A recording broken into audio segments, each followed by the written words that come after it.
Good evening, high school football fans. This is High School Football America for September 22nd, 2016.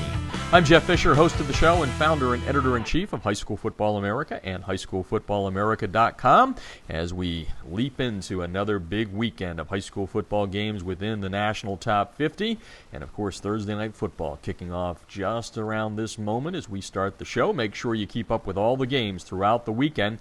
Check out your favorite team score by going to highschoolfootballamerica.com. We have state-by-state scoreboards powered by ScoreStream, plus our top 25 scoreboard. They're all live, and it's really great. If you enjoy going out to games and doing something other than just watching the games, you can score along and let everybody around the nation know how your favorite team is doing by downloading the ScoreStream app at Google Play or on the iTunes Store, and you'll be able to take pictures, put videos up. It's really very, very cool. One of our great partners is ScoreStream here at High School Football America.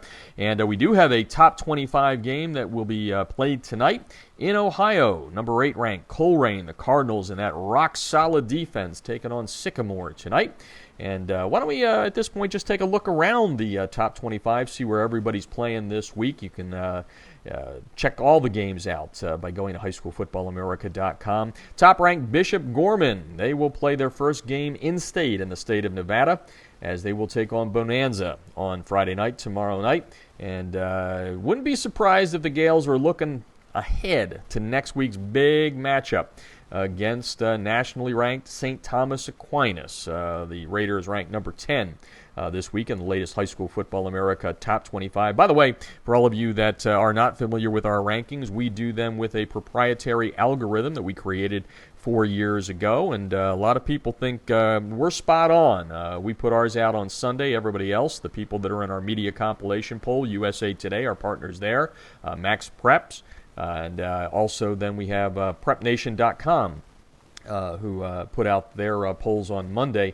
But we have, spotted a couple of teams way ahead of them. For example, St. Joseph's Prep, our number 18 team. We had them in the top 25 before anybody else did. Judson out of Texas, they're up to number 20 this week, and all the other polls are now bringing them in. So very proud of what we do with our algorithm. We do a top 50 for all of you that are not familiar. So on Sundays, we put out the other 25. That's teams number 26 through 50, and then the top 25. We do that around noon Pacific time on Sunday. We also release our Southern California Top 25 and our California Top 25. And then this year, we've expanded to do Top 10 and Top 5 polls in each and every state. The top 5 polls are for the smaller states, the Maines of the world, the Alaskas, the Hawaiis, and then our top 10 for the other ones around that. And you can find out all of our rankings by going to highschoolfootballamerica.com in the navigation tab. Click on news and you'll see state by state, and then you'll be able to check out news and rankings from your favorite state. That's the way we do it here at High School Football America. And now back to where the top 25 plays this weekend, presented by Crossover Intelligence. And we're going to talk about Crossover in just a second, along with our other partners at Echo and Southern Sport. But Bishop Gorman has that big showdown coming up with St. Thomas Aquinas. The Gales have now beaten teams from the big 3 states of California, Florida, Texas, and last week took down number 1 in Hawaii, Kahuku. And the Gales, again, coming back in-state this week. First game in Nevada. We know the schedule drops off in Nevada, although Liberty's having a great year this year, and we'll talk about them in just a little bit as they have a big matchup coming up here in Southern California. But the Gales, will they be looking ahead to that showdown with St. Thomas Aquinas? And the fact of the matter is, Gorman can do a lot toward wrapping up the mythical national championship by beating St. Thomas Aquinas next week. If Aquinas beats the Gales out here in Nevada, well, boy, it really tosses everything up in the air. IMG sitting in the wings, just like Mater Dei from California. So interesting things going to happen over the next couple of weeks, and we have 4 big games coming up in the top 50 this week that we'll talk about here as we go through where everybody plays. Number 2, IMG taking on Boyd Anderson out of Florida. That game played tomorrow night. Number 3, Mater Dei in California. And you're going to hear a little bit in the show here. You're going to hear from their legendary coach, Bruce Rollinson, and their star sophomore quarterback, J.T. Daniels, who right now at this point in the season has more touchdown passes than incompletions, and he's only played a half a game for the first 4 games as the Monarchs off to a 4-0 start. They will take on Edison Friday night. Big rivalry game there. Dave White, the longtime coach at Edison retiring at the end of this year. Bruce Rollinson and Dave White, good friends, and we're going to talk to Rollinson and JT Daniels coming up. Edison, a good ball club, ranked in the top 25 in the High School Football America SoCal 25 and ranked in the top 25 in the state, so that'll be a good one. Number 4, DeMatha, is idle this week. Allen, after being idle last week, the number 5 team from Texas, and number 1 team in Texas, but the number 5 team in the nation, taking on McKinney-Boyd on Friday night. The big one in Florida. Everybody looks forward to this one each and every year. The battle in Miami, number 6, Miami Central. The 4-time defending state champs, taking on Booker T. Washington. They have also won that number in a row, 4 in a row. Their number 26 is BTW, and the Rockets and the Tornadoes will battle Saturday night.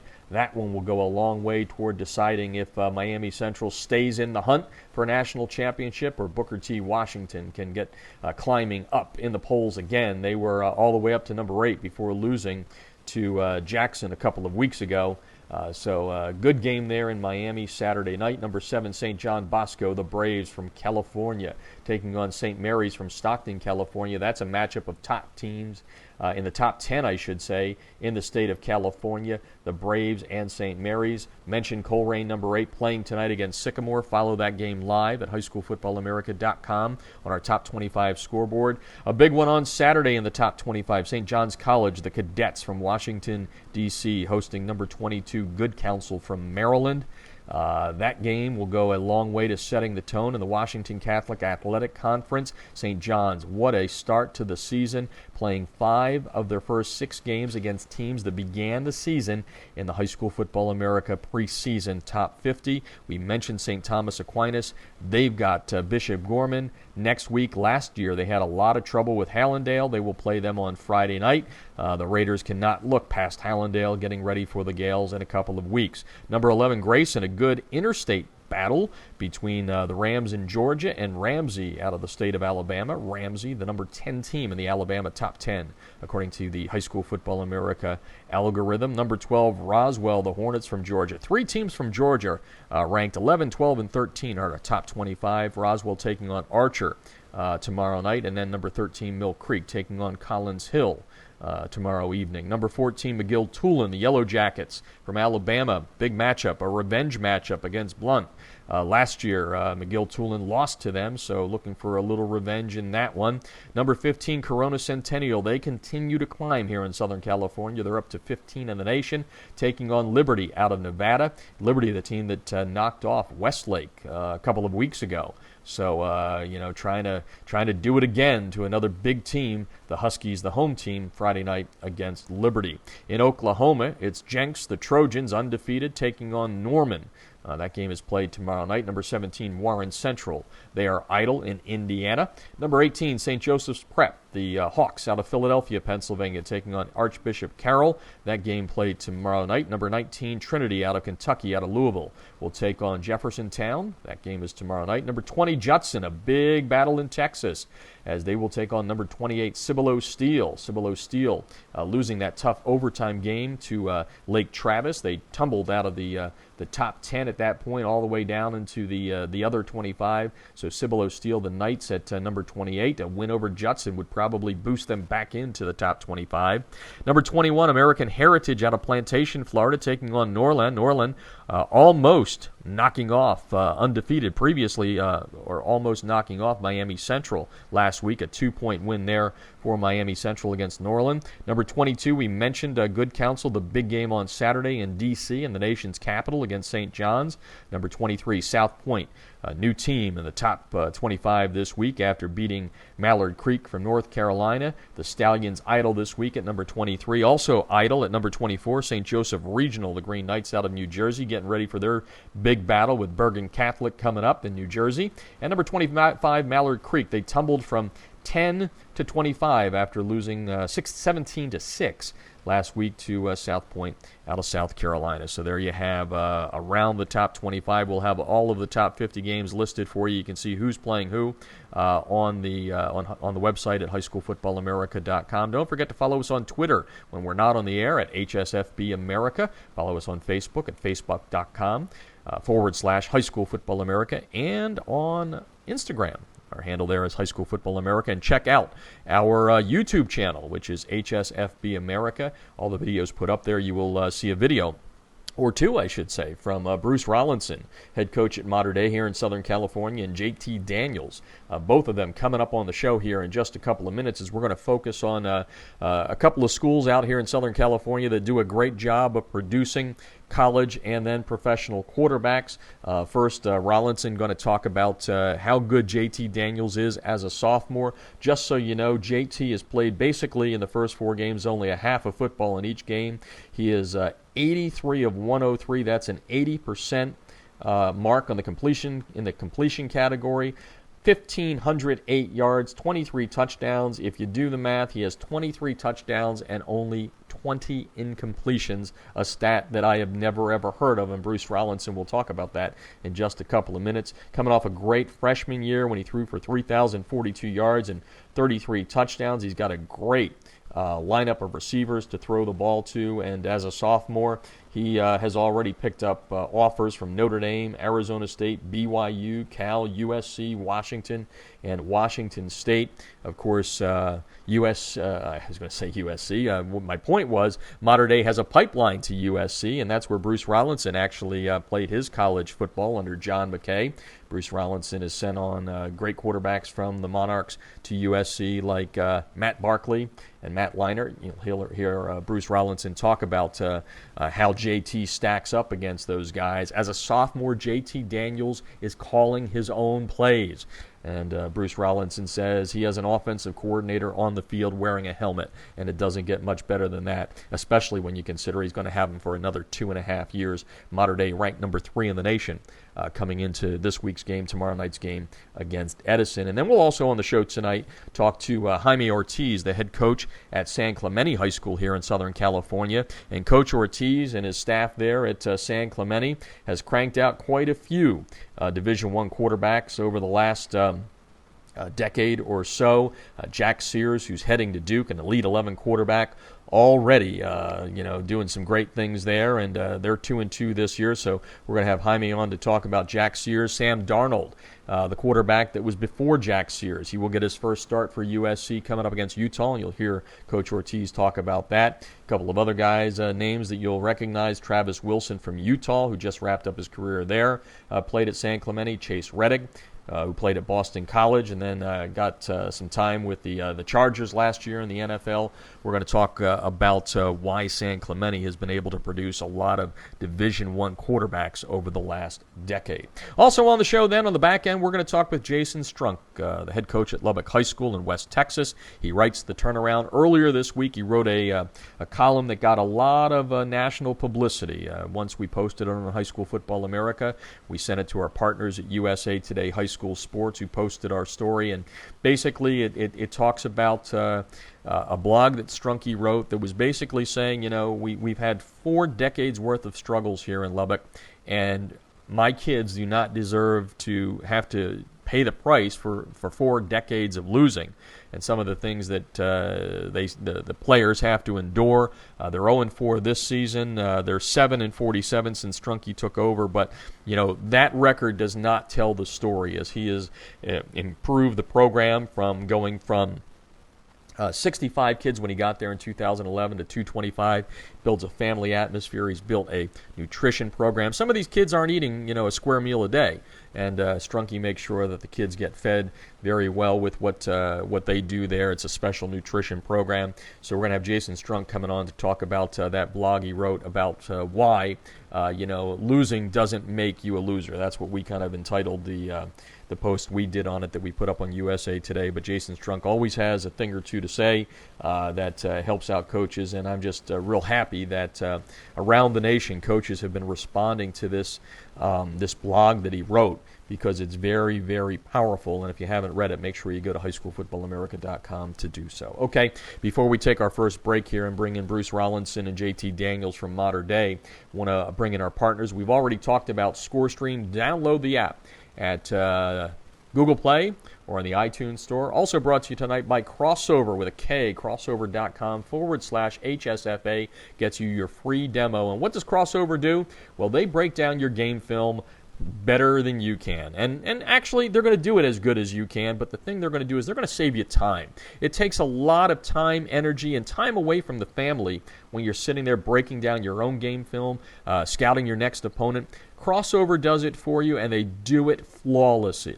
You've got to check them out. Crossoverwithak.com/HSFA. You can get to them by going to highschoolfootballamerica.com, clicking on their banner ad, and you can do that with all of our partners here at High School Football America. And that'll bring us to Echo, echo1612.com. Echo, they bring instant replay to your sidelines. Now, it's legal, so why wouldn't you use it? Well, I got to put a little preface there. It's legal in 48 states. Massachusetts and Texas, not legal yet, but it will be there. Trust me on that. But if you can get to see what your players did 8 seconds after the play ends, don't you think that gives you a competitive edge? Wait a second. Think about that. If you came up with an answer other than yes, you may want to get out of the the coaching business, because it is an advantage. And nearly 100 schools last year using Echo won state championships. It's a competitive edge. It's show versus tell. Kids these days, they like to be shown things. You can show them. You missed this block. You ran the wrong route. You did this. You did that. It makes a difference, folks. Go to echo1612.com to learn more. And by the way, Echo 1612, the leader, they invented this product, and it's coaches developing a product for you coaches out there. Yep, it's a good one. Chad Cargill, the founder and an engineer who came up with it, really cares about you. They have great customer service. You heard last week on the show, I hooked up Troy McAllister at Phillips Academy in Illinois with Echo and Southern Sport, and also with the good folks at Crossover, and he just raves about what these partners we have here at High School Football America are able to do. These are great companies. Make sure you patronize them whenever you can. And our final partner is USA Today High School Sports. USA Today and High School Football America teaming up once again in 2016 to give you great national coverage and coverage specifically here from Southern California. Check them out at usatodayhss.com. All right, we're going to take our first break, hear from all of our sponsors, and when we come back, we're going to talk some Mater Dei football. Number 3 in the High School Football America Top 25. Number 1 in the state of California. Number 1 in Southern California. And they've got a great sophomore quarterback, JT Daniels. Class of 2019. More touchdown passes than incompletions through 4 games. We're going to talk with Bruce Rollinson about his star quarterback. And we'll talk with JT when we come back. You're listening to High School Football America. Instant replays on a high school football sideline? Seriously? Yes, the future is here with Echo 1612's Instant Replay Sideline System. Echo's cutting-edge technology was the first to the market 2 years ago. Echo delivers instant replay to your sideline on an iPad within seconds of a play being finished so that you can make tomorrow's coaching changes today. This NFHS-approved product may be the biggest change in high school football since the invention of the helmet. Coaches, you'll gain a competitive edge by adding Echo 1612's Instant Replay Sideline System to your coaching toolbox.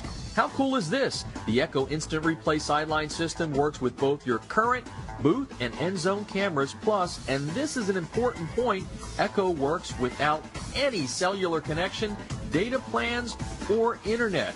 The list of high school football programs using Echo 1612 system is growing daily, meaning your opponent may already have a game time advantage. You don't want to be left out, do you? The Echo 1612 advantage is simple. Echo plus an iPad equals instant replay on your sideline that improves your game planning. Seriously, you'll be making coaching adjustments in real time, not the day after. Except no copycats, Echo 1612 is the best on the market.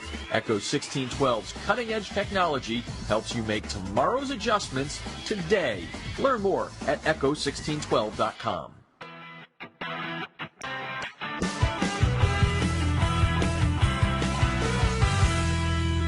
Field turf rubber pellets, be gone. The Debris Inhibitor Razor is a seamless outer sock that was specifically designed to keep crumb rubber and other fine debris from artificial or grass-playing surfaces out of an athlete's shoes and socks, thus keeping such debris out of gym bags and locker rooms. The Razor, spelled R-A-Z-U-R, is favored by athletes who want the look of tape, by trainers who no longer have the time to tape only for show, and by moms who no longer want that crumb rubber in the house.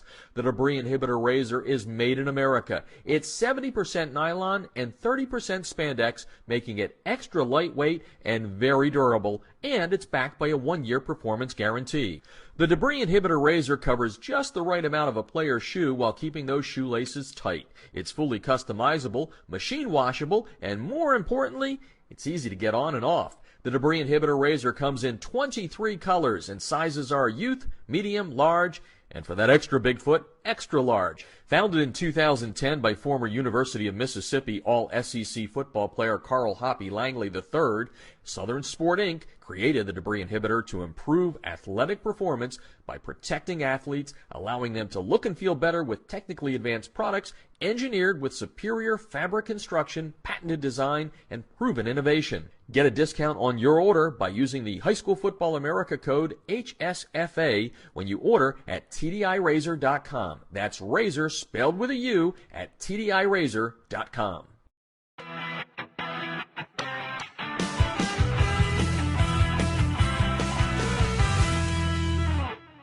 If you're scouting your opponents without Crossover's game film breakdown platform, you're missing an opportunity to get a huge edge over the competition.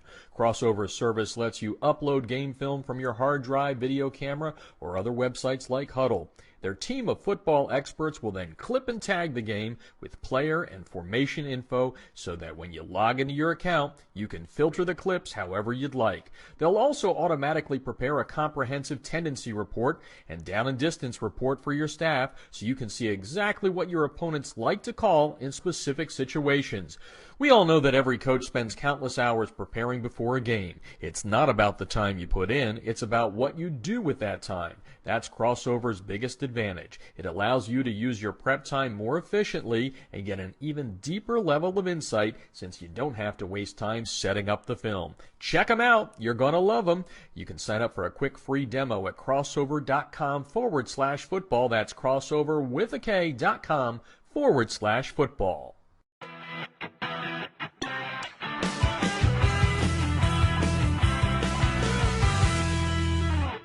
USA Today High School Sports is America's leading platform for high school football. The Super 25 team rankings and expert American Family Insurance All-USA list have been determining the best of the best nationally and locally for more than 3 decades. Be sure to check out usatodayhss.com, the best in the game for everything high school football.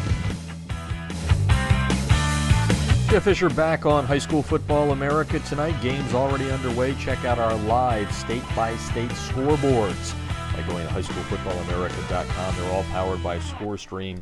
One top 25 game being played tonight in Ohio. Coleraine taking on Sycamore. You can follow that on our top 25 scoreboard. Again, just go to highschoolfootballamerica.com. In our navigation tab, you'll see scores. Just click on that there, and it will allow you to check out each and every state.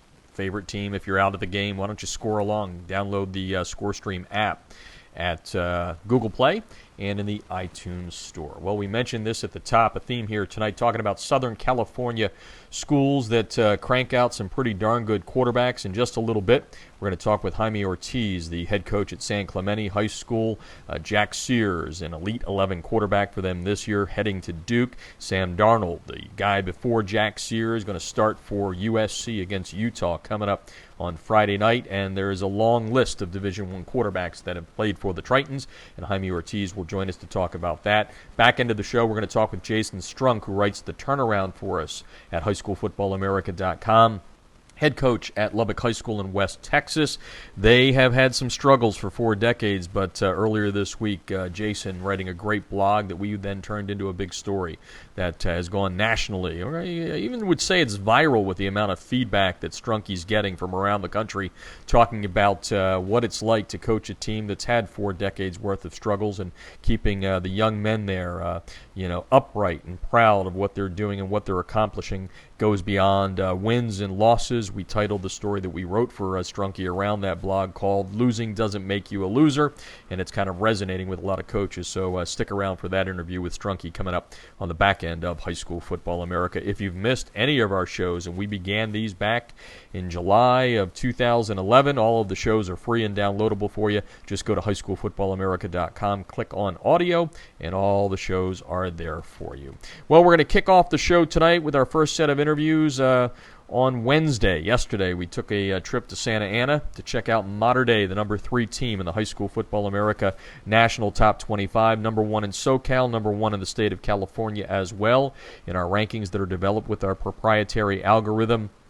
Bruce Rollinson, the legendary coach there, who has just had his long line of quarterbacks that he can brag about. We had a chance to talk to him about his latest, JT Daniels, only a sophomore last year as a freshman. What a year he had, over 3,000 yards passing, 33 touchdowns. This year, the stat line is insane. He's calling his own plays. You're going to hear Coach Rollinson in just a second talk about how we got him to do that and how good he's been. But I think the statistic which Bruce will mention in the interview is probably the quintessential interview statistic that you'll hear about in the interview, which is at this point, and really Mater Dei is blowing everybody out. They're 4-0. They've beaten Bishop Amata, top 10 team here in Southern California, 63-14. That was the season opener. They beat Mayfair. They put up 63 points on back-to-back weekends. They beat Mayfair 63-0. They then beat La Mirada, a very good program, a top 20 team in Southern California, a defending state champ, 48-0. And then last week they beat Upland 62-7. So they've hung up 63, 63, and 62 points. And yeah, they were really throttled when they only got to 48. They've outscored their opponents 236-21. A big game coming up tomorrow night, taking on number 12 in SoCal, Edison. And Edison is also ranked number 19 in the state of California, according to the High School Football America Top 25. And JT Daniels has thrown more touchdown passes than incompletions this year. 23 touchdown passes, only 20 incompletions. JT 83 of 103. That's an 80% completion mark. 1,508 yards passing so far. He is just having an outstanding year. He's already been offered as a sophomore by Notre Dame, Arizona State, BYU, Cal, USC, Washington, and Washington State. And we spoke to both of them on a very windy day out at Mater Dei yesterday. And we're going to start with Bruce and go right at him with the real question, which is with the start that the Monarchs are having, and he's been around a long time, nearly 3 decades. He's an alum of Mater Dei. Has he ever seen such a start? Well, it right now, as team play goes, we're playing at a top level, and we've invested a lot of time. But what you have to remember is we had a lot of experienced players coming back. We felt very satisfied last year playing with the majority. We played 6 starting sophomores and a freshman quarterback, and we had 4 starting sophomores on the defense, and the rest were juniors. So it's obviously an experienced football team that's come back. They had a great offseason, a great summer, and now it's coming together. Opponent-wise, these are normally, historically, opponents that, are going to battle you, and I think some of them are cycled down like we were last year.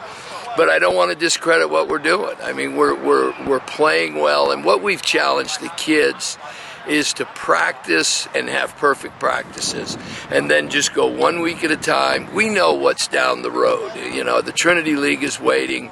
We've got a tough opponent Friday night right here, one of the local high schools that we've played for 28 years in some great rivalry battles with Edison High School and my good friend Dave White. So, we'll be up to task Friday night, and we just can't drop off. We just got to keep improving. And when I talked to you about this time last year, you said, you've never seen anybody like JT in the film room, and all the stuff he does kind of away from the field itself. So I know that continued over the course of the last year, but where's the biggest improvement you've seen in him? Well, what we decided to do is we got involved in the January, February, March, April passing leagues the kids approached me. Believe me, I already spent enough time at football, and I wasn't going to win the popularity contest at home, but they wanted to play together in these club type of tournaments. And at that point, we decided, okay, let's let JT call the offense. We'll suggest some things here and there, but start to teach him how to see it. And we had that opportunity because it's year-round passing. And we didn't get all wadded up about how well we performed. We more or less used it as a learning tool, and we still had success. And pretty soon he's calling the entire thing. And that's probably the most noticeable change. In last week's game, we didn't call any plays. We get him in the formation, and then he takes it from there. And he knows how to read the box, and then he's just going to go. There's been disguising. He's made a few mistakes, but I can live with that. And I mean, when you talk about growth, we now have a coach on the football field. Basically, my offensive coordinator's wearing a helmet and taking it from there. And then, I know we asked this question last year, but I have to ask it again. You've had a couple of other good ones here or not. I mean, it's unfair to stack one up against the other, exactly. But is there a way to do anything along those lines? Well, you know what? I don't make comparisons, but what I would tell you is, okay, JT has a great offensive line in front of him, which affords him the opportunity to get a longer look. They're really playing well up front. And he has a core of receivers. I mean, I'm 6 deep. I don't miss a beat, and I can still bring 2 off the bench. And, now if you want to compare, Barkley had a fleet of receivers in his junior year. Obviously, you're a National Player of the Year, okay? Leinart had some, but he never had a core like this. And JT, sometimes if he's a hair off, they come up with some unbelievable catches. And so if you put the whole thing together, that's why you're looking at the statistics that he has. And I don't want to say that, it's a work in progress, and we'll see where it ends up in his senior year. Right now, I mean, I won't lie to you, I've never had a quarterback, any one of them, who has, I ask you, have you ever heard of this statistic? He has more touchdowns than incompletions. I've never heard that in 40 years of doing this. And I'm the same way. I had to do a double take when it was pointed out to me. So hopefully we continue to protect him, and we continue to make great catches, and he reads it up, and we keep rolling. That's Bruce Rollinson, head coach at Mater Dei, talking about the team's start, a 4-0 start, number 3 in the nation, number 1 in Southern California, and 1 in the state of California, also number 1 in the West region. We do regional rankings, too, in the 7 regions throughout America. JT Daniels, what a start. If you're just tuning in, we're talking about the incredible sophomore season that he's having, a great freshman year, 33 touchdowns, over 3,000 yards passing, but he's cranked it up this year, and as you heard Coach Rollinson say, JT is calling his own plays. He said he's got his offensive coordinator in a helmet. JT has more touchdown passes than incompletions at this point. 83 of 103, 1,508 yards. Just absolutely incredible. A great team of receivers out there. This is a very, very, very talented high school football team that started 10 sophomores last year, as you heard Coach Rollinson say. And JT Daniels, the man behind it. What a nice kid. At the end of the interview, Trish Hoffman said to me, wow, what a well-spoken young man. And we talked to JT about a lot of things, but the first part of the interview, the very first question was, when you hear the numbers, 83 of 103, 80% completion, 1,508 yards, 23 touchdowns, only 20 incompletions. The fact that they've really only played the first team a half of football in the each of the first 4 games. So I asked him, what comes to his mind when he hears these crazy numbers he's put up so far? You don't really process them too much. They're really just a product of me just doing my job, which the receivers make that pretty easy. Same with my, big line up front from Kay Connie, our center, Chris Murray, Mason Kolenchek, Tommy Brown, and Andrew Valio. The guys pretty much just they all do their job, receivers do their job. All I got to do is my job, so it doesn't process as much. Coach said one of the big differences are the number of weapons, and we were talking about you versus Barkley, you versus Leinart, and all those sort of things. He said you have these weapons, not taken away from you, but he's saying they're that good. How good are these guys? It can be to the point where I could be confused, or I don't know what to call, and I'll just, hey, Osiris, go deep. Just throw my eyeball. I mean, you can't really put into words how much of an impact it is for me to have these weapons that I know I can rely on, that are so smart, so gifted, know what to do, and are always working. I mean, you can't really put it into words. One of the other things we were talking about was the difference between you guys going to the passing leagues in January and February, and all that went into that, and the fact that you are calling your own plays. Can you kind of take me back to earlier this year in January and February? What was the biggest thing for you to, kind of get used to when you were giving kind of the reins to what's a pretty darn good offense? Yeah, well, in the whole calling plays thing, what comes new is you have to focus on the next play sometimes, which can be difficult to not always live in the moment of what you're doing right now, and you got to think ahead. So it just took a little bit of adjusting, but I always had Coach Monty, who's always been helping me out with calling plays and giving me whatever tips he has. So it's just been an experience. Coach Rollinson calls you his offensive coordinator with a helmet. That's a pretty nice piece of praise. But what do you think of when you hear that out of that man's mouth? Yeah, I mean, that really is a great honor. That's about it. That's just a really great honor to hear that. Now, the season so far, you guys, you're playing basically a half of football, and Coach said, that's, going to the Trinity League, you're going to have to play more than a half. But, what are you guys talking about right now as it relates to, knowing when you're out there that you got to execute each and every time, because you do have a big Trinity League slate coming up? Yeah, that's it. That's just our mindset, is we don't think how much we're going to play, what are we going to beat them by, who's going to get the most touchdowns. We just go out and do what our game plan says to do. None of the other things even come to mind. And, stupid people like me have to ask the question of Coach, Barkley, Leinart, and I'm not going to ask you that question. But when you hear your name in that kind of lineup, how does that make you feel, and what does that make you feel?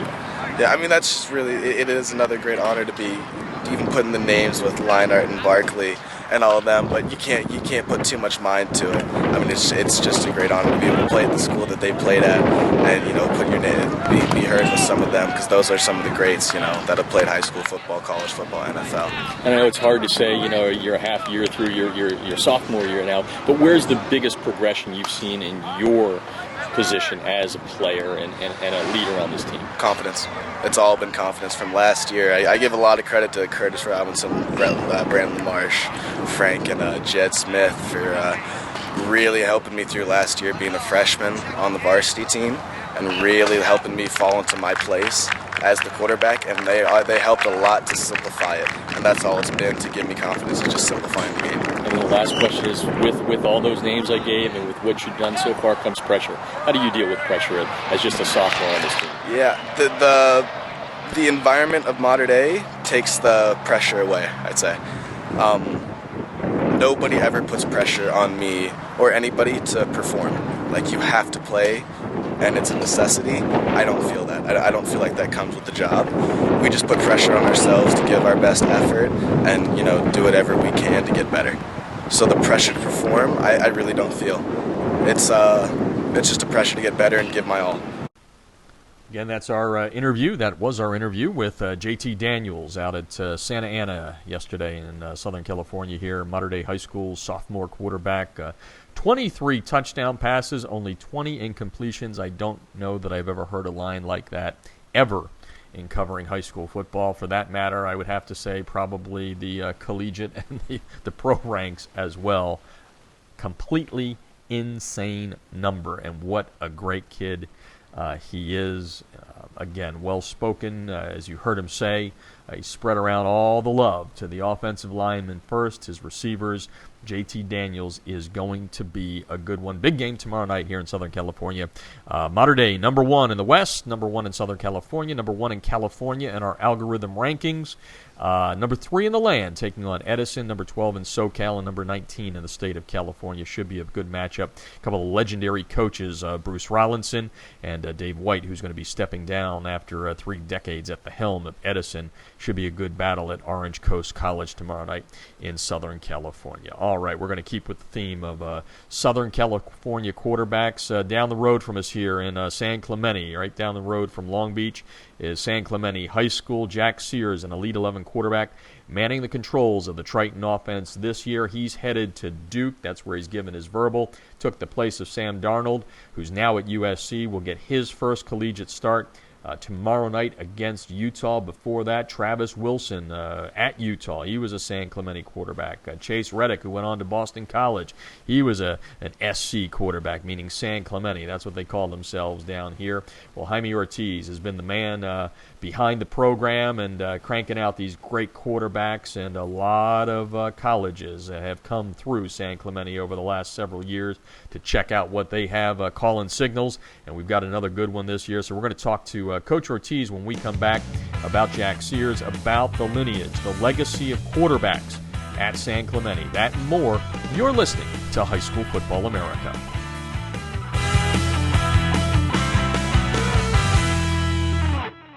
Instant replays on a high school football sideline? Seriously? Yes, the future is here with Echo 1612's Instant Replay Sideline System. Echo's cutting-edge technology was the first to the market 2 years ago. Echo delivers instant replay to your sideline on an iPad within seconds of a play being finished so that you can make tomorrow's coaching changes today. This NFHS-approved product may be the biggest change in high school football since the invention of the helmet. Coaches, you'll gain a competitive edge by adding Echo 1612's Instant Replay Sideline System to your coaching toolbox. How cool is this? The Echo Instant Replay Sideline System works with both your current booth and end zone cameras, plus, and this is an important point, Echo works without any cellular connection, data plans, or internet. The list of high school football programs using Echo 1612 system is growing daily, meaning your opponent may already have a game time advantage. You don't want to be left out, do you? The Echo 1612 advantage is simple. Echo plus an iPad equals instant replay on your sideline that improves your game planning. Seriously, you'll be making coaching adjustments in real time, not the day after. Except no copycats, Echo 1612 is the best on the market.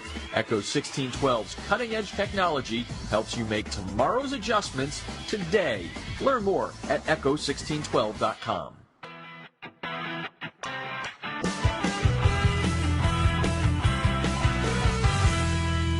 Field turf rubber pellets, be gone. The Debris Inhibitor Razor is a seamless outer sock that was specifically designed to keep crumb rubber and other fine debris from artificial or grass playing surfaces out of an athlete's shoes and socks, thus keeping such debris out of gym bags and locker rooms. The Razor, spelled R-A-Z-U-R, is favored by athletes who want the look of tape, by trainers who no longer have the time to tape only for show, and by moms who no longer want that crumb rubber in the house.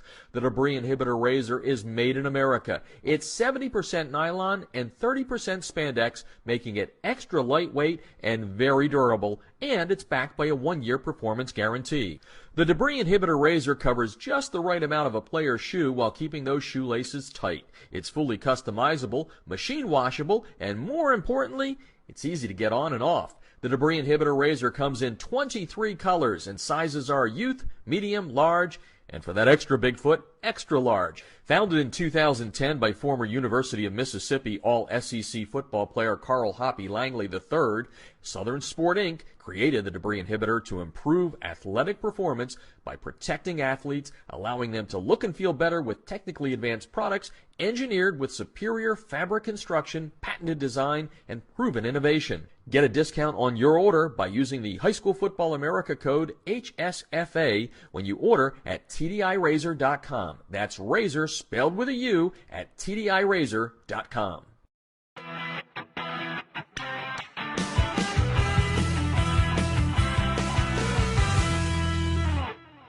If you're scouting your opponents without Crossover's game film breakdown platform, you're missing an opportunity to get a huge edge over the competition.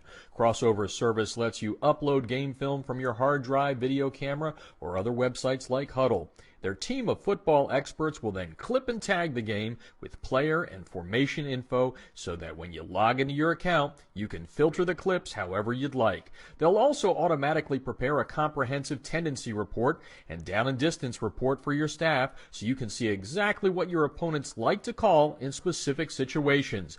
We all know that every coach spends countless hours preparing before a game. It's not about the time you put in, it's about what you do with that time. That's Crossover's biggest advantage. It allows you to use your prep time more efficiently and get an even deeper level of insight since you don't have to waste time setting up the film. Check them out. You're going to love them. You can sign up for a quick free demo at crossover.com/football. That's crossover with a K.com/football.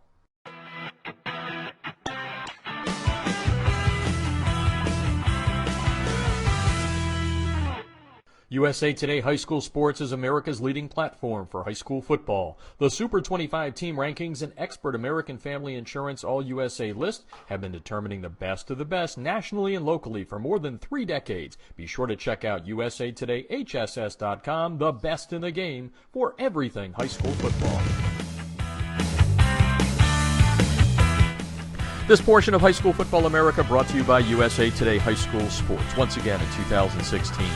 USA Today, High School Sports, and High School Football America teaming up to give you great national coverage and specific coverage from Southern California. Check them out at usatodayhss.com. All right, well, the theme tonight on the show here at the top is, once I moved out here to Southern California, I found a lot out about great athletes and great quarterbacks specifically along the way. I've met a lot of great coaches, and one of the first guys to welcome me to Southern California was the head coach at San Clemente, just down the road from us here in Laguna Beach. We always argue who has the better weather. Jaime Ortiz is doing a great job at San Clemente High School there, and over the course of the last 5, 6, 7, 8 years, they have pumped out a ton of Division I quarterbacks. I think at one point, Coach Ortiz told me that they were the only high school in America to have 2 Division I starting quarterbacks at that time. I think it was Travis Wilson and Chase Reddick. We'll check that out with him. But he's on the line right now to talk about a great quarterback he has now, a former quarterback who's going to get a start at USC, Sam Darnold, this week, and a lot of other things. Welcome to the show, Coach Ortiz. How you doing? I'm doing great. Thanks for having me on. Yeah, and like I said, I hopefully I set the table here, but you guys have really pumped out a lot of talent here. And before we kind of dig into these individuals and all this, let's talk a little bit about kind of the tradition of quarterback for the Tritons there. How did it all start? I know it's way before Reddick. You had a couple of other guys. I think Mike Cook may have started it going back to when he went to Harvard, but kind of give the listeners out there a little bit of the lineage of QBs at San Clemente. Yeah, we've been pretty lucky here at San Clemente. It really starts in the mid-'90s. We had Chris Hayward, who went to UNLV. After him, we had a player by the name of Chris Bowden, who went to Villanova and set numerous records at Villanova, and also was recently put in their Hall of Fame. Here, during my time here at San Clemente High School, we had Mike Cook, who went to Harvard. We had Cole Burkwest, who went to Montana. He also played in the Canadian League. We've had Chase Reddick, who, of course, went on to Boston College, a Elite 11 quarterback. We had Travis Wilson, who just finished up his career at University of Utah, 4-year starter, also a Elite 11 quarterback. And then Sam Darnold, right now at USC and the starting quarterback for the Trojans this Friday night against Utah. And then, of course, Jack Sears, who's on his way to Duke. And so we've been pretty blessed with some really good athletes. I think our coaches do a great job, especially offensive coordinator Troy Kopp, working with the quarterbacks, and we've had different styles of offense that suit those players' talents and traits, and it's been worked out for us pretty well. Talking to Jaime Ortiz tonight, the head coach at San Clemente High School here in Southern California, and coach, with that comes some pressure. You've had Elite 11 quarterbacks coming out the ears. Talk a little bit about what you talk to your quarterbacks. Sam was there for a long time, leaves. Jack stepped in as a junior last year, and he goes Elite 11. What do you talk to the kids about? Because there's a lot of focus on that position in your program. Is there a way to kind of help them deal with that? For our kids, it's really about being you. A lot of kids, they understand this next man up, in regards to our philosophy. And I told Jack Sears, don't be Sam Darnold. I told Sam Darnold, don't be Travis Wilson. Each kid has to be unique in regards to their characteristics and how they lead and how they do things. The kids do know, in order to be a quarterback at San Clemente High School, there is a lot of work that takes place on the field and off the field. Individual workouts, film sessions, different things that we do to make sure these kids understand that if you're going to be the leader of our program, and be the starting quarterback here at San Clemente High School, there's a lot of extra work that has to go in, and this doesn't happen overnight. And but the biggest thing for me is whether it's Duke Lancelotti, who went on to Texas State, or Travis Wilson, or any of those guys, be you. Don't try and be someone else.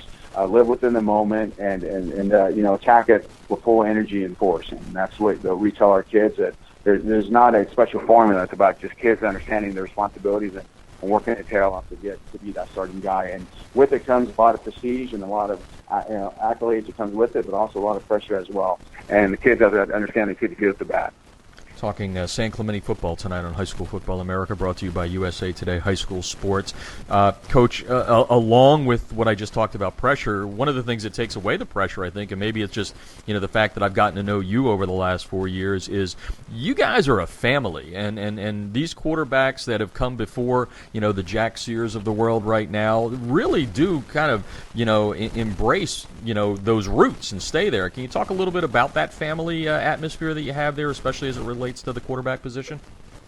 Yeah, I mean, here at San Clemente, we're a one town, one team. You've heard that analogy before, and for our kids, they grow up playing together. We're not an all-star team. We don't have kids from different states and different countries playing on our team. We just have local kids who grew up together. We call them homegrown kids, and there's a lot of history with these kids, from playing Pop Warner to playing basketball, NJB to playing Little League to playing soccer, and we have three middle schools in our area. And these kids grow up together. And so we talk about band of brothers.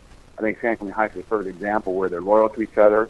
They work their tail off for each other. And the blood, sweat, and tears on that football field are from guys who've known each other since first, second grade, who play multiple sports together, and hopefully do the same thing here at the high school. Not just football, but basketball and baseball and so forth. They want to be involved in multiple sports and do the best they can to lead this high school. And at the end of the day, they understand they lead their community, and also they represent their last name, and that's what's important to me. Yeah, and it's always great to check out your Twitter and your Instagram, where these guys are coming back to the hometown and hanging out and trying to help the guys keep that legacy going. Let's talk a little bit about Jack Sears. A lot of pressure on him coming into the season.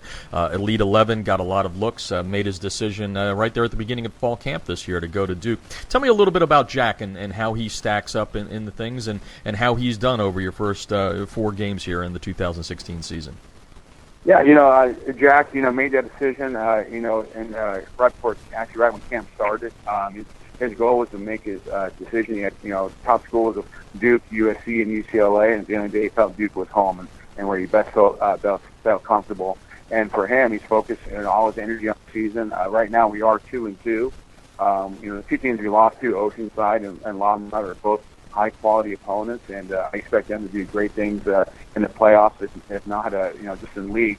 And so, he's had a great year so far. He's a leader on and off the field. He's by far one of the best players on the field whenever we play. This Friday night, we play a tough Palos Verdes team. They're 2-1, but they're one of the best teams in their area, and they've been in CIF finals the last 3 out of 4 years. And it's one thing that, as coaches and as players, we've acknowledged, we're playing the best of the best. We're playing very good football teams, and it's going to make us better. There's an own adage that iron sharpens iron, and Jack and the rest of the players know that even like last Friday we lost La Mirada, we didn't play well, but that game will make us better for the future, and that's why we play those games. Talking to Jaime Ortiz tonight, head coach at San Clemente High School in Southern California here. One of the interesting things about being in this part of the world is you've got the South Coast League, and you also have the Seaview League, and last year you were in Seaview, and this year you get popped back to the South Coast, which year in and year out is one of the best in America. Tell me a little bit about that, and is that enjoyable to be in there with the likes of Mission Viejo and Tesoro and the other guys? Oh yeah, I think for us it's an opportunity to play the best of the best. You got San Juan Hills, you got Tesoro, you got Triton, you got Mission Viejo. That's a very competitive league, and our schedule is set up where you play each one and let's just fall where they may. I think within the league each team's performing really well, and I think when it gets to that league period, that's when those games really will define where we're at as a program. Mission is the defending league champ, and so in order to quote Ric Flair, in order to be the man, you got to beat the man. And we play them week 10 of the season. Before you even get to Mission, we got some very good football teams with Tesoro and the likes, and we got to prepare for each week, one at a time, and the goal is to be 1-0. And right now we got to get ready for Palos Verdes. We got a game next week, and we have a bye, and we start league play, and let the chips fall where they may from there. Jaime Ortiz on the line tonight. San Clemente football front and center on High School Football America, and we're talking about a lot of things, but started off by talking about the great quarterback tradition that you have there in Triton land. And I can't let you go without talking about one of your star pupils, a guy I got to know before he left. And all of your kids that I've met in my 4 years are just so well spoken, so well mannered, just very media savvy, and that's a great compliment to you and your staff and how you get these kids prepared. But Sam Darnold starting against Utah for USC, you mentioned it earlier. Tell me a little bit about Sam. I know you're excited by this. I'm assuming you'll be keeping a close eye somehow, some way on what he's doing. Yeah, it'd be interesting. They play Friday night at 6. Our game's at 7, and our game announcer is actually our basketball coach. And so Sam also was an All-CAF basketball player. He was the Athlete of the Year his senior year for all of Orange County, and I'm sure he'll be providing updates. And as long as I said, we'll get those updates. But my focus on Palos Verdes High School. I joked around with Coach Helton yesterday. It's kind of ironic that he's going into Utah Friday night with Sam Darnold, the quarterback, taking on the Utes, and we're playing Palos Verdes High School, and that's where his son played the last couple of years. Their family resides in the Palos Verdes area, so talking about the 6 degrees of separation. And my response was, hey, let's have both SCs get a win Friday night. And so I know Sam's excited about the opportunity. In my opinion, he's been nothing but a class act the entire way, along with Max Brown. And those guys know it's a competition, and they've been competing from the minute they stepped foot on campus. And now it's Sam's turn to try and lead the Trojans to victory. And it's a tough environment. I've been to many of Utah games when Travis was there. It's not a fun place for opposing teams. And if there's anybody that I want leading the team, it would be Sam Darnold. And I know he's excited about the opportunity to go out there and play on Friday night. And at the end of the day, Sam just wants to help the team, and his ability to help the team as being starting quarterback, so be it. And I know he's excited about the opportunity. It should be a great game on Friday. And you mentioned how good a basketball player Sam was. Just a little tangent here, but I think you're probably like me and a lot of the people that we chat with on Twitter. You're a multi-sport guy, right? You believe in that. You don't believe in that specialization. Yeah, I honestly don't think it helps the student athlete. Especially here at San Clemente High School. We are, like I said, a one-town, one-team school, and so if you have a great athlete on campus, there's no reason why they shouldn't play multiple sports. In my opinion, whether it's a baseball coach or a basketball coach, wrestling coach, lacrosse, it doesn't matter. Sometimes coaches feel that the more contact I have with the athlete, the better chance I have being successful. In my opinion, you can't recreate a basketball game. You can't recreate a high-intense wrestling match. And I think sometimes those environments that those kids are placed in make them a better athlete overall. And that's the one thing that I think Sam and the rest of our players have done. Travis Wilson was a league MVP in volleyball. I think especially here at our high school, we really enforce playing multiple sports, and we also work as a coaching staff together. I think there are schools out there that say, "Oh, we're all about team sport athletes," but the minute they get on campus, they do the best at discouraging. I think it takes a family effort, well, amongst the coaches and players to make that possible, and it's the fruits of the labor pay off. And I think for Sam, being a point guard and forward on the basketball team helps him on the football field. And it just requires coaches to work together, not be a tug of war. And it's one thing to say you want to enforce and endorse 2-sport athletes, but it's nothing to actually let it happen. And here at San Clemente High School, I think we do a great job of doing that. You can go back to Tucker Scott, who played basketball here at the University of Utah, Cole Fotheringham, who was all-league and league MVP in basketball. He also was a tight end for us. And at the end of the day, the kids are going to find their sport, their niche in college, but there's no reason why they shouldn't play as many sports as they can in high school. And it's important that coaches and the athletic department and the parents and the family are all on the same page and let the kid go out and play. That's what high school is all about. Yep, it certainly is, and you do a great job. As I said, I've appreciated your friendship. By the way, I'm looking out at the ocean right now. I think we've got better weather than you today. I think you're going to pick up our good weather here in a couple of minutes, so it'll probably float down your way. We're a little overcast here. I have to talk to my homeowners association. It's got a little overcast coming in. Might have to move to Lubbock, Texas. Yeah, Strunky will love that. He keeps asking me to come over there. I'm like, why would I come watch a football game in Lubbock when I can have the weather that we have out here? Well, Coach, I really appreciate your friendship through the course of the last 4 years, and congratulations on all that you do for these student athletes there. You and your staff and your administration really appreciate it, and good luck the rest of the way. I appreciate all you do for high school sports. It's a pleasure to talk to you, and if there's anything we can do in the future, let me know. And when Strunky wants to open that Salani's in Laguna Beach, we'll be the first one. Yeah, and he's buying each and every time. He's a Texas coach. We know he can afford it. All right, Coach. Yes, sir. We'll talk to it soon. Taking a break. Coming back with more. This is High School Football America.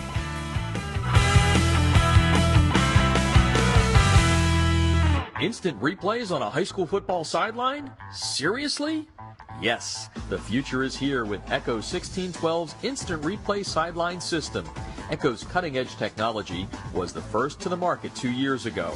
Echo delivers instant replay to your sideline on an iPad within seconds of a play being finished so that you can make tomorrow's coaching changes today.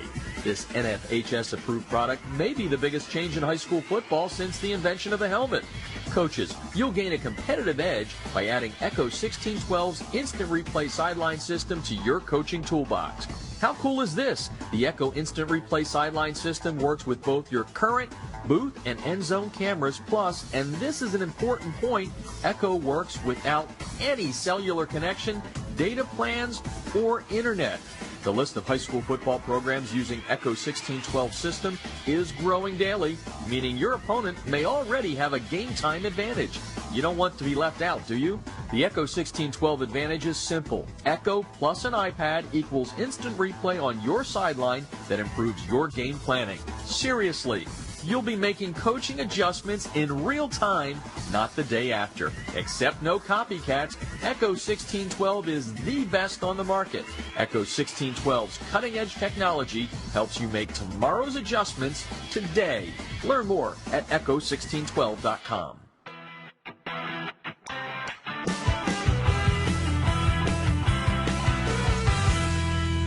Field turf rubber pellets, be gone. The Debris Inhibitor Razor is a seamless outer sock that was specifically designed to keep crumb rubber and other fine debris from artificial or grass-playing surfaces out of an athlete's shoes and socks, thus keeping such debris out of gym bags and locker rooms. The Razor, spelled R-A-Z-U-R, is favored by athletes who want the look of tape, by trainers who no longer have the time to tape only for show, and by moms who no longer want that crumb rubber in the house.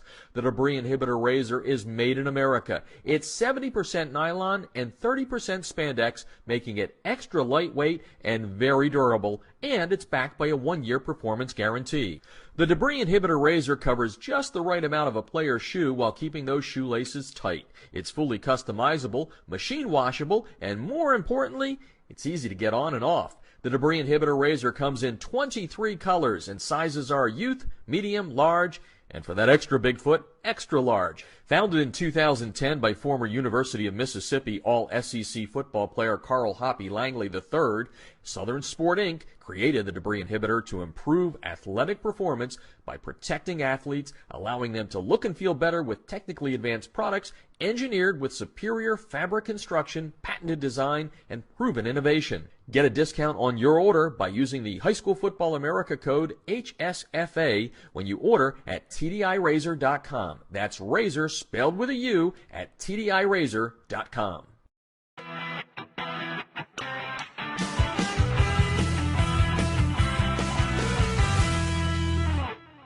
If you're scouting your opponents without Crossover's game film breakdown platform, you're missing an opportunity to get a huge edge over the competition. Crossover's service lets you upload game film from your hard drive, video camera, or other websites like Huddle. Their team of football experts will then clip and tag the game with player and formation info so that when you log into your account, you can filter the clips however you'd like. They'll also automatically prepare a comprehensive tendency report and down and distance report for your staff so you can see exactly what your opponents like to call in specific situations. We all know that every coach spends countless hours preparing before a game. It's not about the time you put in, it's about what you do with that time. That's Crossover's biggest advantage. It allows you to use your prep time more efficiently and get an even deeper level of insight since you don't have to waste time setting up the film. Check them out. You're going to love them. You can sign up for a quick free demo at crossover.com/football. That's crossover with a K.com/football.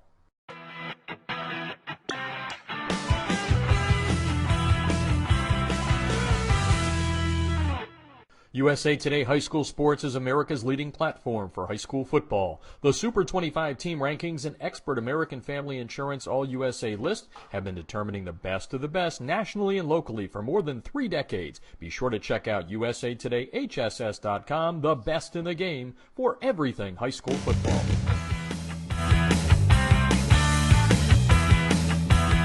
This portion of High School Football America brought to you by USA Today High School Sports. Once again, 2016, USA Today High School Sports and High School Football America teaming up to give you great national high school football coverage and specific coverage from Southern California. Learn more by going to usatoday.hss.com. All right, well, I had to save some money over the last year, so I don't know the last time I had Jason Strunk on. Actually, I know it was 2 months ago. I'm just teasing. I pay him too much money for writing the turnaround. Actually, he does it for free. And Strunky's on the line to talk about the start to the season for Lubbock, and specifically about a little column I wrote earlier this week. It came off of his blog talking about his kids and what they've gone through. We'll kind of get you all up to speed here before we bring him in. When Strunky took over the program in 2011, Lubbock hadn't been to the playoffs there out of West Texas in long time, 35 years, and he was able to snap that in his second year at the helm. He's turned teams around in Plant City. He's been parts of programs, a Division I coach at Purdue, a great program at Muhlenberg back in the Lehigh Valley in Pennsylvania, where we're from. He also helped turn that program around on the defense as part of the defensive staff. His alma mater, Northampton, he helped turn that one around, and he's working his butt off to try and turn things around in Lubbock, and he wrote a great column this week as part of his blog, and I kind of changed the title to it a little bit. He was wrapping up last week's win, and my title was basically that losing doesn't mean you're a loser, and Strunky wrote very eloquently and touched a lot of people around the country with his words by saying that, we've got a lot of obstacles here, but I never give up. These kids never give up, and it's all about, breaking legacies that were handed to you. So with that as the intro, the long-winded Jeff Fisher is going to bring in Jason Strunk. Welcome to the show, Strunky. Hey, thanks for having me, Jeff, and I'm glad you're awake out there in paradise because I'm out here trotting around in hot, dusty Lubbock. Yeah, well, so, I'm also... I hope you're enjoying the beach. Well, I am, and I'm playing injured here a little bit. I had a tooth yanked on Monday, so I'm tough like you. That's right. That's what us Pennsylvania guys do. Hey, and I have to give you credit for that. Walking around with some yanked teeth, you're toughing it out, man. That's the way we do it. No, all that means is I'm starting to look like some of my relatives back in the hills country of Pennsylvania. But we'll leave that one alone, and we'll move on for the time being. And let's just dive into the you wrote the blog that we posted up on Monday, and you got some phenomenal response to it. And I tried to summarize it there, but my words are not going to do justice to what got you all fired up to talk about what's been a 4-decade-long, I don't know what I want to call it, just the doldrums there in Lubbock for the program you're the head of. Tell me a little bit behind why you decided to write what you wrote on Monday. Because mainly after we lost on Friday night 24-17, I was inspired by what I saw from our kids. I mean, when you look on the field and you're looking across the sideline, we played a team that looks like a Division I college football team with athletes all over, and we went toe-to-toe with them, and we had the ball with 1:50 left at the 50-yard line, a 4th and 3, tie game. And if we pick up the first down right there, I think we're going to continue on and drive and kick a field goal and win that game at the buzzer. But what happened, we got stuffed. Estacado takes over, and they end up punching one in. They beat us 24-17. But the next morning I woke up, I go into work, and I have 55 Westerners in the locker room getting ready to go back at it. And if you watched our effort and you saw how we played on Friday night, if you're not inspired by that, you don't have much of a pulse. You're missing out on life because we play hard. We're undersized. We're not the best athletes, but we're going to scrap, claw, fight, and give you everything we have. And that's what I saw on Friday night. It's inspiring to me that these kids, they don't give up. They don't quit. And all they want to do is play their best for their teammates and for their coaches. And that gets all the respect in the world to me. And something I wrote in the blog, and I really mean this, Lubbock High has struggled for 45 years. And what's happening is a lot of times my kids now on my current team, they pay for the struggle of the last 45 years. In their own hallways, people say, oh, you guys suck. I mean, that's a quote. You guys suck. You're not good at football. They hear that from their peers every day. So my kids are paying for 45 years of struggles, and it's not fair to them. And it had me fired up because if you saw how we played on Friday night, we don't suck. We're a good football team. We're going to battle. As long as I'm here, we're going to keep scrapping. So these kids really inspired me, and that's what led to my my blog, my inspired blog, I call it. and we're talking with Jason Strunk tonight on High School Football America, head coach at Lubbock High School in West Texas. Writes the turnaround blog for us. If you haven't read it yet, we're going to kind of fill you in as we talk through here a little bit about what he was faced with. We already talked about the playoff drought, the lack of a winning season since '98. Let's kind of take people back, and then we'll move forward again.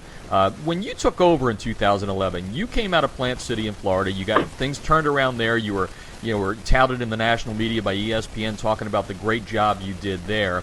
You were not surprised at what you had coming into Texas. You wanted to get into Texas. You wanted to coach there. But what was the situation like? The numbers, I know we've talked about this before, but for the people that have never heard you, right, tell us a little bit about the situation, aside from the playoff drought and all that. What were you faced with?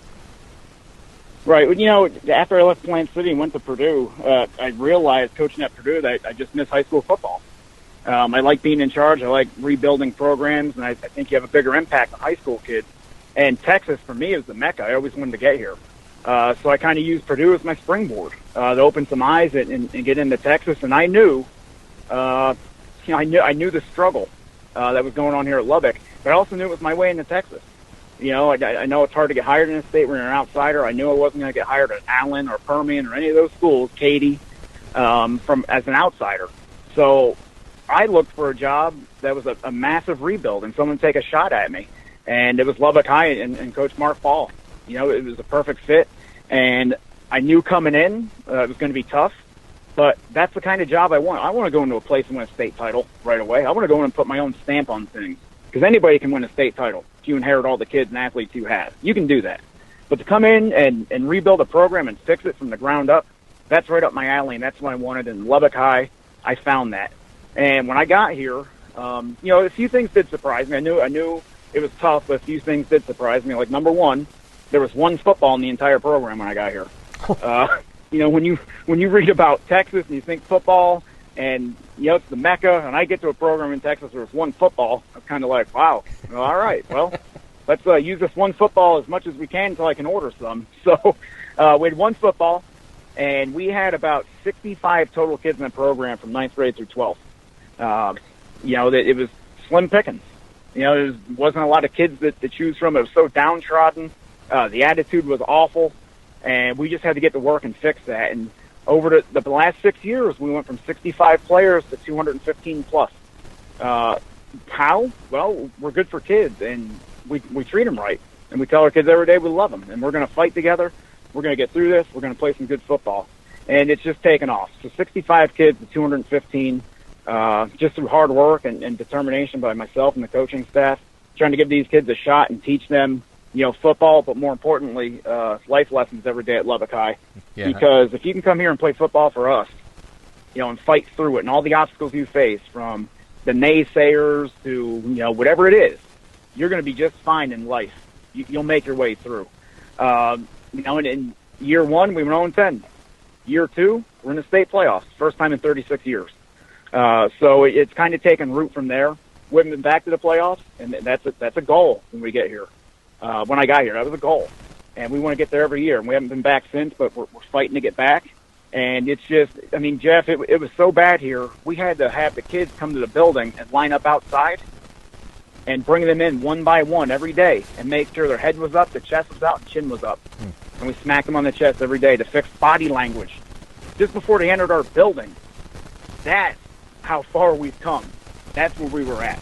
So I think it's pretty incredible what we've done so far. Yeah, and I've seen it firsthand, and obviously you're my friend, but that doesn't mean I don't tell you if the things are not going in the right direction. I'd be honest with you, and I've seen it firsthand. And Coach Mark Ball, who's now become a friend of ours, he was the AD at the Lubbock Independent School District there, has told me a lot of what you've done for the kids, and just, we appreciate, everything you do to take the time, because, it's not easy to write, and you and I have talked about it. Some years you got through the first couple of weeks and things got bad, but now it's about, changing everybody's mental attitude, and you write about your coaches, your assistant coaches that make a difference and all that. One thing that you didn't talk about there that we talked about, I wrote about, I should say, in the column, was about the numbers there at Lubbock. Lubbock is not a downtrodden school. It is a great academic school. Talk about the numbers and how it stacks up, and the pool of kids you actually get to choose from outside of these great academics you have there. Yeah, the great thing about Lubbock High is it's one of the best academic institutions in the United States. Not just Texas, but the United States. It's nationally recognized, and that's fantastic. And our campus, butts right up against Texas Tech's campus, so we get a lot of tech professors. They send their kids here, and it's good for that. So, we're labeled as a 5A school. So it's the second largest classification in Texas. We're a school of about 2,000 students, maybe a little bit over, but somewhere around 2,000. And of that population, the 2,000 kids, 1,000 of them are what you call magnet transfers. So it means they can live anywhere around Lubbock, but they can come to Lubbock High because they qualify for a magnet program. So we have 2,000 kids, and 1,000 of them just come to Lubbock for academics. They don't play sports. So that takes us down to 1,000 kids to choose from for athletics. Now, that 1,000 kids, we have anywhere between 375 and 400 kids participating in athletics. And that puts us, I'm not quite sure what the cutoff numbers are exactly, but we're either a 3A Division I or a 4A Division II school athletically. And we're playing 5A and 6A competition. And it's tough. I mean, it's really tough to go out and, you're facing schools with more numbers, bigger kids, bigger pool to choose from. But that's what we have, and we just go with it. We don't use it as an excuse. We don't talk about it. We just go out and we play football, and we expect to win every time we suit up. And if you've never read The Turnaround, written by Jason Strunk, head coach at Lubbock High School there in West Texas, you need to. He goes in depth into a program and the struggles, but he doesn't make excuses, and he'll call himself out. He calls everything out to kind of give you what it takes to go inside, and that gets us back to the present in the column I wrote, meaning losing does not make you a loser, and that's off of his column that he wrote on Monday. You can check it out at highschoolfootballamerica.com. And Strunky, so you write this, it's coming from the heart, it's coming with your passion, it's coming with everything that you want, but sometimes it's kind of like the tree in the woods, right? If it falls and no one's there, all of a sudden, late on Monday, you start hearing from not only people surrounding the Lubbock program and some of your friends in Texas, but around the country. Tell me a little bit about some of the things that tell the listeners what you came across, some of the things that were written to you and how it made you feel. Yeah, I have no idea. I just write words and I send it to you and you post it. And it's kind of like you're disconnected. It's hard to explain. To me, I'm just writing, and then it gets put up. And a lot of times I don't hear anything, but I know it's being read. But when you get feedback, it's like, wow, you're making a difference in people. I had a coach from New York yesterday tweet me and say, Coach, thanks for writing the blog. I read this blog to my entire team today. And I never thought that. I had other people emailing me or texting me, telling me they read the blog, and it moved some people to tears. So that's, I'm not writing that to make people cry, but at least I know my words are resonating and it's making an impact on people, and that gives me, justification, vindication, I guess, that, it's good to keep writing this blog. It's a good release for me, and it's helping people, even though when I write them, I don't really notice that or realize it at first, but it's making an impact, and that's pretty cool to hear. Yeah, and you don't try to go Oprah on everybody, but No. And because you're not a self-serving person, I'll just read you one of the things that was written. Oh my gosh, I'm crying my eyes out. This is the best thing I've ever read in a long time. Thank you for never giving up. I hurt for these guys, but my heart is also full of hope, encouragement, and pride. Well written, Coach. So that's just kind of one of those that was written about it, and congratulations for always kind of touching a chord. And, and we've talked about this on the show before, which is, the coaching fraternity is a unique fraternity. As much as, you're trying to gouge each other's eyes out, each and every week to get that W, there's something there about that. And what have you learned? I mean, you were the outsider coming into Texas. What have you learned about the Texas football community? It's really similar to other states, Pennsylvania and Florida. It's similar. Coaches, they band together. They stick together, help each other they help each other out when they can. But here in Texas, it just seems like it's a bigger fraternity. It's hard to put it in words. It's more, it's a professional organization. Not that the other states aren't, but it's more, it's organized, it's professional. We have the THSCA. These guys are here to help each other out. It seems like there's more coaches. All of our coaches are in school buildings. They're all teachers. It's better organized. And I tell you, the thing that really stands out here, Jeff, is these people eat, sleep, and breathe Texas high school football. Some states say it. I've been in other states, but they don't do it like Texas does it. And that's what makes it very unique here. Our coaches stick together through thick and thin no matter what, kind of like a union. We rise up and fight things that we feel are unjust, and we do it together. And we have each other's back. And it's just because I can speak for other states because I've been in them. Some of the best high school football states in the country I've coached in. And now I think I'm in the best. And it's just it's a unique experience, and these guys have your back. And I love it. I wouldn't change my profession or state I'm in for anything. Yeah, and you've got some good states to compare it to, being in Florida there and Pennsylvania where we grew up. Jason Strunk on the line tonight on High School Football America. We're talking about the turnaround, a blog he wrote earlier this week. We kind of reconstituted it and put it out as losing doesn't make you a loser. His kids have gone through a lot over the last 4.5 decades and still fighting for it. So let's get everybody up to date. I know you're talking about it on the blog, writing about it, I should say, but you haven't gotten the win yet this year, but like you said, you've been close. You've been playing very, very well. Let's get some of the kids by name in here. You write about them, but let's get some kids because that's what it's all about, the kids. Who's playing well for you guys right now? Right now our defense has been fantastic through 4 games. They've been playing great. Our offense kind of puts us in a bind a little bit, but the defense has really been carrying us, defense and special teams. And, defensively, up front, Eric Puente, Tyree Johnson, and Pooh Bear on Breeze. It's the best D-line we've had.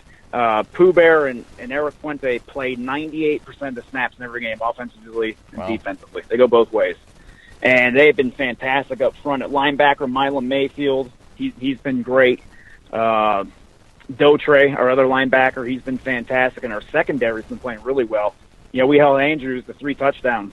They were one of the best quarterbacks in the state. Shut them out in the second half. Our secondary, is led by Blake Robbins. He's a 3-year starter. He's been great. Christian Jimenez at corner, Elijah Doss at corner. We just have a bunch of kids that are really, playing really, really well right now on the defensive side of the ball. It makes me happy. Special teams wise, our kicker Manny Rodriguez never kicked before, and he's gotten better all year long. He's made a field goal in every game. He's been fantastic. And offensively, Tiberius Doss and Isaiah Johnson, who's a freshman. They've been running the ball really well, and Kwame Wilborn's leading this offense at quarterback. He's a first-year starter. He's been great.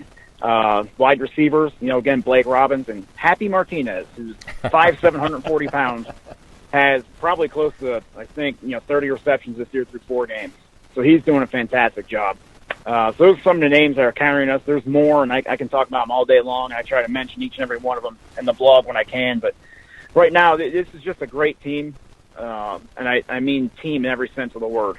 They're in this thing together, and it's been the most enjoyable season in 21 years of coaching football for me this year, and we're 0-4. Yep. So that says something about it. And you've written about that. You also have done something different this year that you've never done in those 21 years. Tell us a little bit about what you've done with your captains. That's a very different situation for you. Right.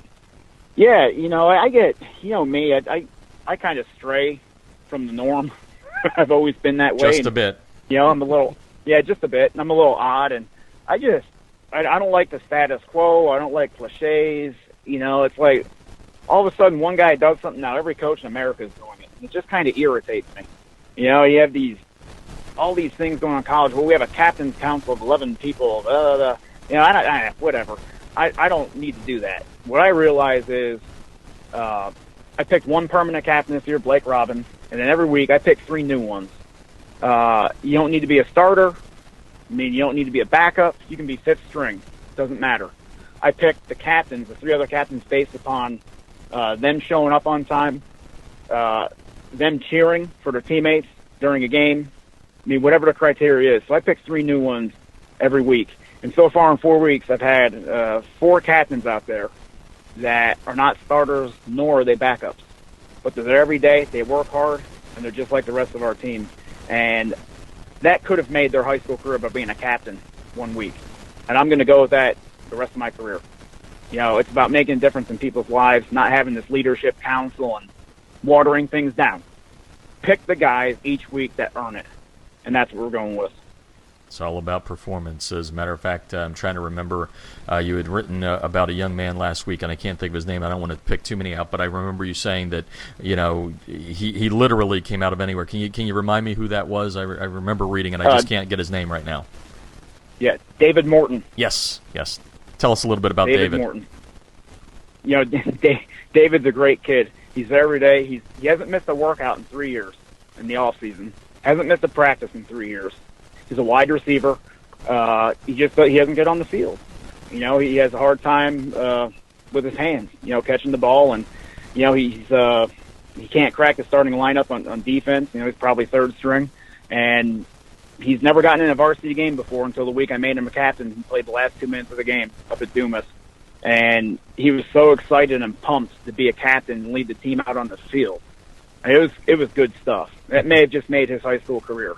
Because if he can show up every day and practice hard and do the things he's doing, starters better be able to do that as well. And that's the message I'm trying to send. David is everything that's right about our football program, and that's why I think I've been missing the boat for 21 years. It's not about a captain being a starter and, he's a great player. That's nonsense. I don't need a leadership council either. I go by my gut, and that's how you coach football, by your gut. Very well said, and let's wrap up with one of the things you've instituted in the blog this year, and by the way, we're talking with Jason Strunk tonight on High School Football America, is a mental health tip. We all need it in this day and age in 2016, right. But you're trying to kind of help that fraternity, so to speak, and I know it's coming from the heart because you've had your issues with that because of what you've had to go through there at Lubbock. Tell me a little bit about why you decided that was important to put in the blog this year. Well, as coaches, we spend all this money on professional development as coaches, teachers, etc. And never once have I gone to a professional development to talk to a coach about his mental health. How the season's a grind, how it's wearing you down. I've never been the one where I talk about helping coaches mentally.